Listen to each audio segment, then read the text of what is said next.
Assalamualaikum warahmatullahi wabarakatuh. Sebelumnya saya mengucapkan taqabbalallahu minna wa minkum taqabbal ya karim kepada Bapak Danang selaku dosen penggampu Sistem Informasi Agroindustri.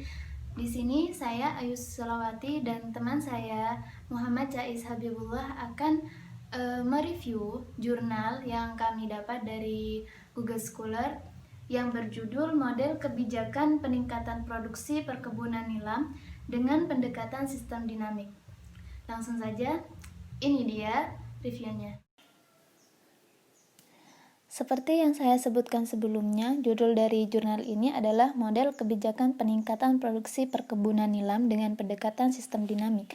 Baik, kita langsung ke latar belakang dari penelitian ini. Nilam atau dengan nama latin Pogostemon cablin-bens merupakan salah satu tanaman perdu yang saat ini banyak dilirik karena memiliki nilai ekonomis tinggi.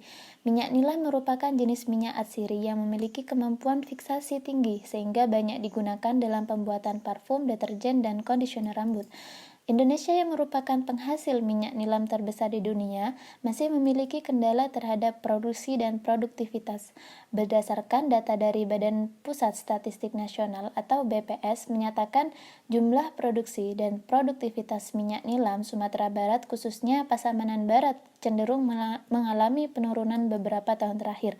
Maka diperlukan suatu rancangan kebijakan oleh pemerintah untuk mempertahankan posisi Indonesia melalui peningkatan produksi minyak nilam. Tujuan dari penelitian ini yaitu membuat model sistem dinamik dengan memberikan beberapa alternatif kebijakan yang berguna untuk membantu pemerintah dalam menentukan kebijakan yang tepat dalam meningkatkan produksi minyak nilam dari aspek pasokan perkebunan. Selanjutnya kita ke metode penelitian.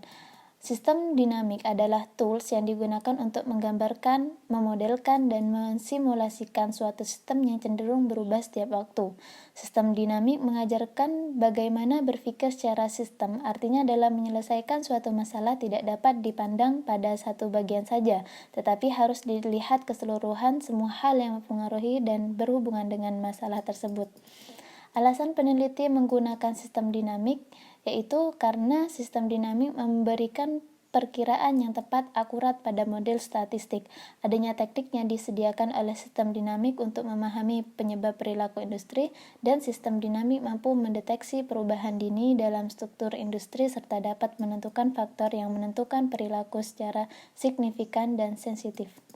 Tahapan yang dilakukan dalam penelitian ini adalah yang pertama survei dan wawancara, yang kedua studi literatur, yang ketiga menentukan variabel yang mempengaruhi produksi minyak nilam, yang keempat menentukan hubungan antara variabel untuk membangun causal loop diagram atau CLD, yang kelima merancang CLD perkebunan nilam di Kabupaten Pasaman Barat, yang keenam merancang stock flow diagram atau SFD, yang ketujuh membuat model secara komputerisasi dengan menggunakan software PowerSim, yang kedelapan melakukan verifikasi atau validasi terhadap model sistem dinamik perkebunan nilam, yang kesembilan memunculkan beberapa alternatif kebijakan berdasarkan model sistem dinamik yang telah dirancang.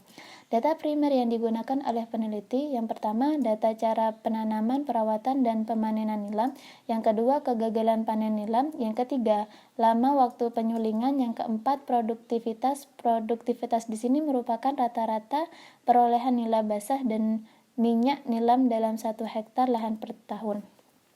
Sedangkan data sekunder yang digunakan adalah data produksi minyak nilam per tahun yang diperoleh dari Badan Pusat Statistik Nasional. Itu saja, selanjutnya akan disampaikan oleh rekan saya, Cais Habibullah. Baik, saya akan menyampaikan hasil dan diskusi. Hasil dan diskusi penelitian ini yang pertama yaitu causal loop diagram menunjukkan siklus tanaman nilam yang dapat dilihat pada gambar keempat. Yang selanjutnya yaitu stock flow diagram plantation section. Diagram ini memuat persamaan logika matematis yang mampu menghasilkan variabel-variabel dari waktu ke waktu, seperti yang ditunjukkan pada gambar kelima. Yang selanjutnya itu gambar keenam area tanam nilam yang diinginkan.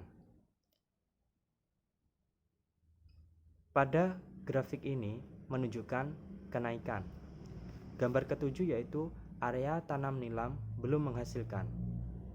Grafik pada gambar ketujuh menunjukkan normal, tidak naik dan tidak turun. Pada gambar ke-8, area tanam nilam baru mengalami tren penurunan.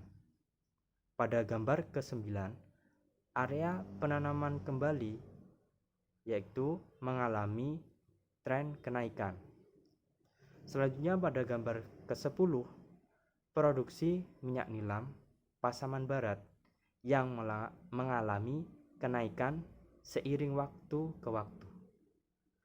Pada tabel ketiga, perhitungan error menggunakan metode MAP dengan hasil 19,76%. Kesimpulan yang dapat diambil dalam penelitian ini, yang pertama yaitu penelitian ini mampu memodelkan perkebunan nilam dengan sistem dinamis. Maksudnya yaitu dapat memudahkan pemerintah dalam menentukan kebijakan strategis dalam pengambilan keputusan. Kebijakan strategis yang dapat diambil antara lain yang pertama yaitu peningkatan produksi pertanian, kebijakan sumber daya manusia, kebijakan bantuan peralatan pertanian, kebijakan penggunaan bibit unggul dalam perkebunan.